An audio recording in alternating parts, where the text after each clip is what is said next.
दोस्तों नमस्कार। मैंने इससे पहले आपके बीच में 3 वीडियो अपनी दी हैं जिसको आपने बहुत ज़्यादा लाइक किया है। उसी से प्रेरित होकर मैं आज आपके बीच में एक और वीडियो लेकर आया हूँ। आशा है आपको ये भी पसंद आएगी। दोस्तों जैसा कि आप जानते हैं कि रेलवे का मुख्य उद्देश्य पब्लिक और नेशनल इंटरेस्ट में जनता को सस्ता और सुरक्षित यातायात और ढुलाई करवाना मुख्य उद्देश्य है। और यह तभी संभव है जब उसके कर्मचारी खुश होंगे। उनके कर्मचारियों को खुश करने के लिए रेलवे ने समय समय पर अपने कर्मचारियों के लिए स्टाफ बेनिफिट फंड यानी कि स्टाफ हित निधि का एक गठन किया हुआ है। वो क्या है, उसमें कर्मचारी को किस प्रकार से फायदा मिलता है, कर्मचारी के लिए उसके अंदर क्या क्या फायदे की चीज़ें हैं, वो मैं आपके बीच में लेके आया हूँ। आशा है मेरी इस वीडियो से भी आप बहुत कुछ सीखेंगे कि रेलवे ने या प्रशासन ने आपको एसबीएफ के माध्यम से क्या क्या फैसिलिटीज़ दी हुई हैं। दोस्तों मैं आपको सबसे पहले एक ऑब्जेक्ट के बारे में बताना चाहूँगा, उद्देश्य के बारे में बताना चाहूँगा कि स्टाफ बेनिफिट फंड की जो स्थापना है वो 1931 में हुई थी रेलवे में। और इसका मुख्य उद्देश्य अराजपत्रित कर्मचारी हैं जितने भी, उन लोगों की भलाई, उन लोगों का लाभ एवं कल्याण है दोस्तों, जिसमें उनकी बीमारी और विपत्तियों में सहायता की जा सकती है तथा शिक्षा में, खेल कूद में, मनोरंजन में, स्कॉलरशिप में, स्काउट्स इत्यादि में भी ये सहायता पहुंचाई जा सकती है। दोस्तों स्टाफ बेनिफिट फंड है वो एक कमेटी द्वारा संचालित किया जाता है, यानी कि एक कमेटी इसे संभालती है जिसमें प्रशासन की ओर से भी अधिकारी होते हैं और साथ साथ में जो कर्मचारियों के नुमाइंदे यानी यूनियन के प्रतिनिधि भी उसके अंदर होते हैं। दोस्तों जो स्टाफ बेनिफिट फंड है दोस्तों वो 2 लेवल पर संभाला जाता है, एक हेडक्वार्टर लेवल पर, एक डिवीजन या वर्कशॉप लेवल पर। और इसके अंदर किस तरीके से काम किया जाता है दोस्तों वो भी आपको समझने की जरूरत है कि हेडक्वार्टर के अंदर इसके अंदर पीसीपीओ इसके चेयरमैन होते हैं और इसके साथ डिप्टी जीएमजी और इसके साथ एक मेडिकल ऑफिसर और एसपीओ आईआर हैं जो वो इसके सेक्रेटरी होते हैं। साथ साथ इसमें यूनियन के 3 नुमाइंदे होते हैं, मतलब दोनों यूनियनों के नुमाइंदे इसके अंदर भाग लेते हैं। और इसके अलावा डिवीजन के अंदर भी दोस्तों इसके अंदर सीनियर डीपीओ इसके चेयरमैन होते हैं और एक डीआरएम द्वारा जो नॉमिनी ऑफिसर होता है वो इसका मेंबर होता है। और डिवीजन के अंदर चीफ वेलफेयर इंस्पेक्टर इसका सेक्रेटरी होता है। इसके साथ प्रत्येक यूनियन के 2 नुमाइंदे और SC ST एसोसिएशन का भी एक इसमें साथी होता है। इसके अलावा वर्कशॉप के अंदर भी ऐसे ही होता है दोस्तों, वहाँ का जो वर्क्स मैनेजर है या एसपीओ है वो इसका चेयरमैन होगा, एपीओ अगर वहाँ पे है तो वो उसके मेंबर होंगे और चीफ वेलफेयर इंस्पेक्टर वहाँ पे उसका सेक्रेटरी होगा और यूनियन के भी 2 नुमाइंदे होंगे। अब सबसे बड़ी बात ये है कमेटी बन गई है, कोई भी चीज़ चलाने के लिए हमें पैसे की जरूरत होती है दोस्तों। सोर्स ऑफ इनकम यानी कि एसबीएफ का पैसा कहाँ से आता है, इसके लिए बड़ा सिंपल सा एक तरीका है कि जो भी हमारा 31 मार्च को सेंसस होगी रेलवे की, यानी कि 31 मार्च को जितने कर्मचारी काम करते होंगे पर कर्मचारी के हिसाब से 800 रुपया पर कैपिटा, प्रति व्यक्ति 800 रुपया रेलवे बोर्ड द्वारा प्रत्येक वर्ष जारी किया जाता है। इसके अलावा इसके अंदर रिसिप्ट ऑफ फाइन, जो भी रेलवे में फाइन का पैसा होता है, जुर्माने का पैसा होता है, वो भी इसी के अंदर शामिल कर लिया जाता है। इसके अलावा फॉरफिटेड पीएलबी यानी कि बोनस और पीएफ का पैसा जो हो जाता है वो भी इसके अंदर शामिल हो जाता है। जब उसको कोई भी इसका लेने वाला, क्लेम करने वाला ना आए तो वो पैसा एक समय सीमा के बाद एसबीएफ फंड में आ जाता है दोस्तों। इसके अलावा दोस्तों अनक्लेम्ड अमाउंट होता है जो कि पिछले 3 साल से किसी ने भी उस पर क्लेम नहीं डाला है तो वो पैसा भी इसी के अंदर आ जाता है। क्लब और इंस्टीट्यूट से भी कुछ अर्निंग होती है वो भी एसबीएफ में आती है दोस्तों। और अनपेड वेजेस किसी भी प्रकार के होते हैं वो एक समय सीमा समाप्त होने के बाद इस अमाउंट के अंदर जोड़ लिए जाते हैं दोस्तों। ये तो मैंने आपको बताया भी सोर्स ऑफ अर्निंग क्या है एसबीएफ की दोस्तों। इसके साथ जब पैसा हो जाएगा तो उसको खर्च किस तरीके से और किस माध्यम से किया जाता है वो इसके अंदर देखने वाली बात है दोस्तों। जो एक्सपेंडिचर है दोस्तों इसका 4 जगह पे खर्च होता है अक्सर। एजुकेशन पर 31% खर्च किया जाता है। इसके बाद रिक्रिएशन पर, उस पर मनोरंजन पर 21% खर्च किया जाता है।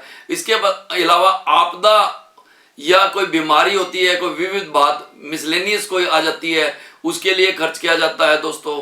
और इसके अलावा और कोई नेचुरल कैलेमिटी आ जाती है उस पे इसका पैसा खर्च किया जाता है। अब जो हमारे पास 800 रुपया पर कैपिटा आया था उसका जो डिस्ट्रीब्यूशन है वो इस प्रकार से है दोस्तों।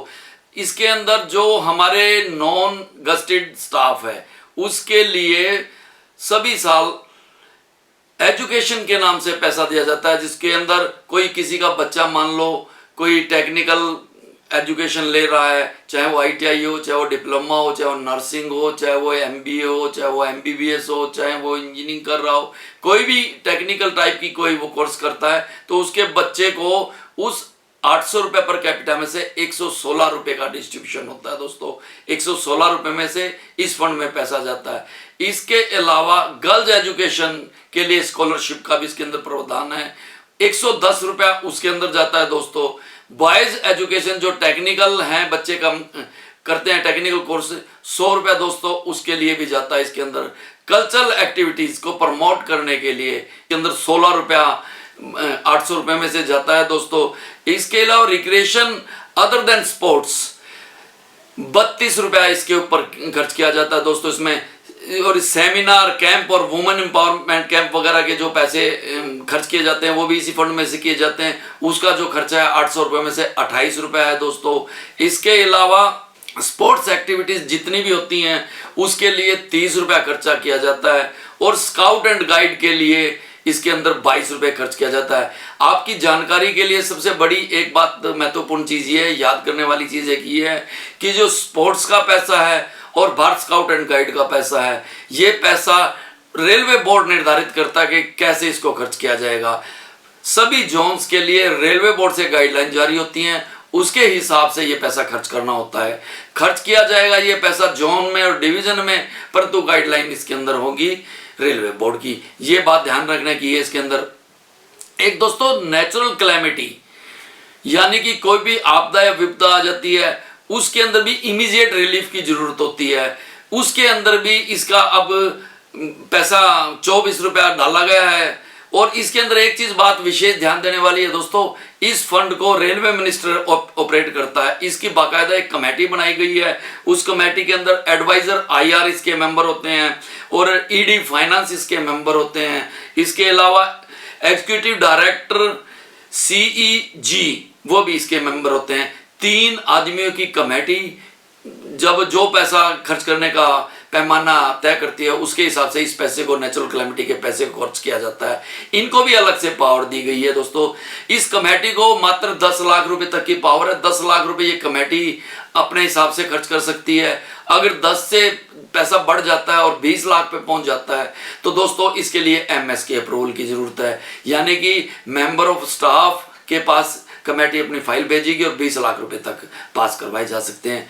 अगर खर्चा 20 लाख रुपए से ज्यादा है तो 3 मेंबर्स की जो कमेटी है वो MS के माध्यम से MR के पास अपनी फाइल को भेजेगी, यानी कि रेल मंत्री ज्यादा 20 लाख से ज्यादा के पैसे को पास करने की पावर रखते हैं। ये तरीका है नेचुरल कैलेमिटी के पैसे को खर्च करने का दोस्तों। इसके अलावा दोस्तों मैंने आपको पहले भी अपनी वीडियो में बताया था PWD वाली में कि 50 रुपया जो हम इनके लिए वर्कशॉप और सेमिनार करते हैं या किसी प्रकार के इक्विपमेंट की जरूरत होती है तो वो हम SBF के पैसे में से देते हैं। इसके लिए 50 रुपये निर्धारित किए गए हैं। कोई भी दिव्यांग साथी है उसकी किसी भी प्रकार की भलाई का अगर वो पैसा लगाना है SBF में से तो उन 50 रुपये फंड में से लगाया जाता है। इसके बाद रिक्रिएशन फैसिलिटी हैं जो इंस्टीट्यूट हैं क्लब हैं उसके लिए भी पैसे का प्रावधान है। इसके अंदर 36 रुपया इस 800 रुपये में से लगाया जाता है। सबसे बड़ा पैसा 120 रुपया दोस्तों, अगर किसी कर्मचारी साथी की तबीयत खराब हो जाती है, वो बीमार हो जाता है और लंबा बीमार हो जाता है, उसकी छुट्टियां खत्म हो जाती हैं तो उसके बाद क्या होगा उसके परिवार का। परिवार की जरूरतों को पूरा करने के लिए ROD मतलब रिलीफ ऑन डिस्ट्रेस फंड में से जो कि SBF का हिस्सा है उसमें से 10,000 रुपया प्रति माह परिवार को दिया जाता है। ये डॉक्टर की रिकमेंडेशन पर मिलता है और 24 माह तक आप मैक्सिमम इसको ले सकते हैं। 24 माह के अंदर आपका इलाज होने के बाद जब आप ठीक हो गए अपनी ड्यूटी पे चले जाते हैं तो आपको वेतन मिलना शुरू हो जाता है। इसके अलावा आप कई बार देखते होंगे कि होम्योपैथिक की और आयुर्वेदिक की आपको फ्री में दवाइयाँ मिलती हैं। उन दवाइयों का भी पैसा और डॉक्टर्स के सैलरी का भी पैसा एसबीएफ में से ही दिया जाता है, जिसके लिए 36 रुपए का फंड निर्धारित किया गया है। इसके अलावा आपने देखा होगा आजकल कोरोना महामारी बहुत बड़े लेवल पे फैली हुई है, यानी कि कोई भी आपदा अचानक आ जाए और उससे बचने के लिए एक मिसलेनियस फंड का भी प्रोविजन है इसके अंदर, जिसके लिए 80 रुपया रखा हुआ है। चाहे उसमें कोई प्राइम मिनिस्टर की तरफ से कोई योजना आ जाए या उसके अंदर प्लस पोलियो जैसी हो, योगा जैसी कोई योजना हो, तो उसके लिए भी पैसा जो मिलता है वो एसबीएम में से दिया जाता है दोस्तों, जिसका कि 80 रुपया निर्धारित किया गया है। इस तरीके से मैंने आपको 800 रुपए का डिस्ट्रीब्यूशन बताया जो पर कैपिटा रेलवे बोर्ड जारी करता है। इसके अंदर मैंने सबसे पहले आपको बताया था स्कॉलरशिप के बारे में। दोस्तों स्कॉलरशिप के बारे में मैं आपको बताना चाहूंगा, जुलाई से सितंबर के बीच में ग्रांट आती है। सितंबर में इसका नोटिस निकाला जाता है, अक्टूबर तक इसकी लास्ट डेट फिक्स की जाती है, फॉर्म भर के देते हैं सारे कर्मचारी साथी। उसके बाद एक मीटिंग की जाती है पदाधिकारियों द्वारा और ऑफिसर्स द्वारा, फिर उसमें निर्धारित होता है कितना पैसा दिया जाना है और किस किस को दिया जाना है। उसके हिसाब से फॉर्म की स्क्रूटनिंग होके चेक के द्वारा आप लोगों तक वो पैसा पहुंचता है। वो पैसा एसबीएफ का होता है, उसका तरीका है वो जनवरी तक हम उसको हम कर्मचारियों को बांटने में सक्षम रहते हैं। मैंने आपके बीच में 800 रुपए का जो डिस्ट्रीब्यूशन बताया उसके बारे में मैं एक बात बिल्कुल स्पष्ट कर देना चाह रहा हूं कि इस पे कैनन ऑफ फाइनेंस अप्लाई होता है दोस्तों, यानी कि ये पैसा सरकारी है पर इसका जो उपयोग है वो उपयोग हो, सदुपयोग हो, इस तरीके से नहीं कि भी अपनी मर्जी से इसको कहीं भी वेस्ट कर दिया जाए। कर्मचारियों के हित पे ही लगना चाहिए और ठीक ढंग से इसका अनुपालन होना चाहिए। दोस्तों मैंने आपको बताया कि यह पैसा मात्र क्लास 3 और क्लास 4 एम्प्लॉइज यानी कि तृतीय और चतुर्थ श्रेणी के जो हमारे कर्मचारी साथी हैं मात्र उन्हीं पे खर्च किया जाता है। इसमें गजेटेड ऑफिसर्स पे कोई भी पैसा खर्च नहीं होता है। इसके अलावा हेडक्वार्टर से अगर कोई बाहर जाता है इलाज के लिए डॉक्टर की रिकमेंडेशन के लिए तो भी एसबीएफ में से पैसा मिलने का प्रावधान है। और जो स्वास्थ्य लाभ गृह हैं उसमें भी अगर आप जाते हैं तो भी डॉक्टर की रिकमेंडेशन के बाद स्वास्थ्य लाभ गृह से आपको बेनिफिट दिया जा सकता है। और एक बात मेरे आरपीएफ के साथियों के लिए मैं बड़ी हर्ष के साथ बताना चाहूंगा कि पहले इसमें सिर्फ रेलवे कर्मचारियों को जोड़ा गया था, अब जो हमारे आरपीएफ के साथी हैं उन लोगों को भी एसबीएफ का बेनिफिट मिलने लगा है 18/9/2018 से, यानी कि 18/9/2018 से सभी रेल कर्मियों को, चाहे वो आरपीएफ हो चाहे रेल कर्मी हो, उन सभी को इस चीज का बेनिफिट मिलेगा। एक बात मैंने आपको बताई कि भी हमें पैसा किस प्रकार से आता है और किस प्रकार से हम इसको खर्च करते हैं। इसके अंदर साथ साथ में दोस्तों बहुत सारी चीजें और भी कवर होती हैं, जैसे कैंप वगैरह के बारे में बताया कि जितने भी कैंप जाते हैं, चाहे स्पाउस कैंप हो, चाहे वो वुमेन एम्पावरमेंट का कैंप हो, चाहे वो चिल्ड्रन कैंप हो, चाहे वो एम्प्लॉय कैंप हो, वो एसबीएफ के पैसे से ही जाते हैं। इसके अलावा आपकी स्टाफ कैंटीन है वो भी इसी के अंदर रन की जाती है। और किसी प्रकार का कोई स्टाफ कॉन्ट्रैक्ट प्रोग्राम में अगर स्टाफ की भलाई के लिए कोई खर्च करना पड़ता है तो भी इसमें से पैसा लिया जा सकता है दोस्तों। डेथ केस में जो WLIs को पैसे दिए जाते हैं वो भी इसमें से दिए जाते हैं दोस्तों। इसके अलावा भी अगर कमेटी चाहे और कर्मचारी के हित की कोई बात हो तो इसमें से पैसा आपस में मिलके इन चीजों से रिलेटेड हो तो खर्च किया जा सकता है।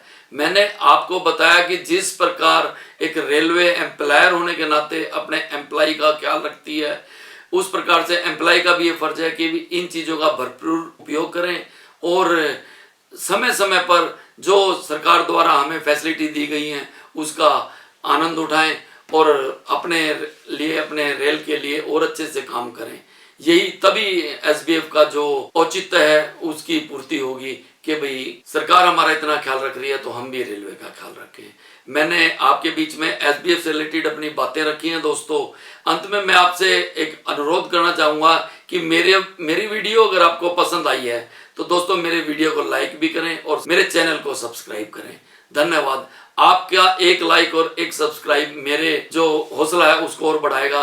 मैं आपके लिए और शीघ्र और नए टॉपिक पे अपनी कोई ना कोई बात लेके आऊंगा। धन्यवाद दोस्तों।